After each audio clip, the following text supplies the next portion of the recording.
Dans cette vidéo, nous allons voir quelle convention a été prise pour écrire les nombres décimaux à partir des fractions décimales et quelle valeur de chiffre est associée à la position de chaque chiffre dans un nombre décimal. Alors, par convention, une fraction décimale peut se coder par une écriture à virgule appelée écriture décimale. L'écriture décimale correspond à une décomposition de l'écriture fractionnelle. En effet, 2,63, c'est en fait le nombre 2 unités plus 63 centièmes. Et 2 unités plus 63 centièmes, on sait que c'est aussi 2 unités plus 6 dixièmes, qui correspondent à 60 centièmes, plus 3 centièmes.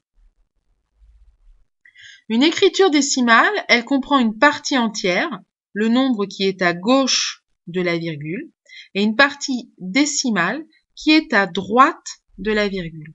Et la partie décimale, ici dans l'exemple 63 centièmes, est un nombre plus petit que 1. Lorsque la partie décimale est égale à 0, autrement dit, il n'y a rien après la virgule, à part 0, bien évidemment. Eh bien, à ce moment-là, ça veut dire qu'on a juste un nombre entier d'unités et pas de nombre décimal, pas de partie décimale inférieure à 1. Autrement dit, le nombre décimal est un nombre entier. Prenons un exemple. Le nombre, ici, 321,578.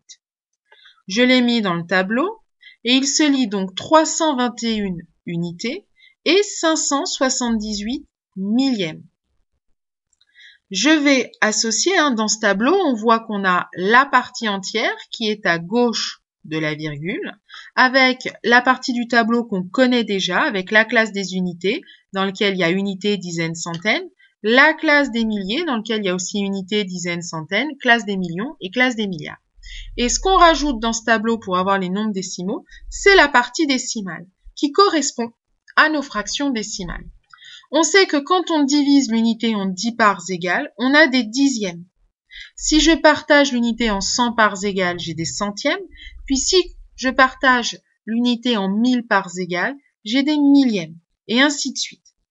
Donc quand je vais écrire 321,578, j'écris en fait le nombre 321 unités et 578 millièmes.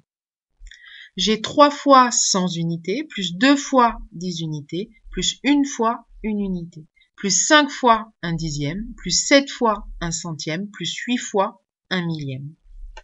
Le nombre décimal peut être encadré. Il peut être encadré d'abord par deux nombres entiers. Dans notre exemple, 321 unités 578 millièmes, eh bien il est plus petit que 322 et plus grand que 321. Mais je peux aussi l'encadrer au dixième près. Donc ce nombre-là, 321,578, il est compris entre 321,5 et 321,6. 321,5 étant 321 unités et 5 dixièmes, autrement dit 321 unités et 500 millièmes. Et 321,6 étant 321 unités et 600 millièmes. Dans un nombre décimal, quand le 0 est affecté à une valeur de chiffre, on peut très bien ne pas le mettre quand il est à droite de la partie décimale ou à gauche de la partie entière.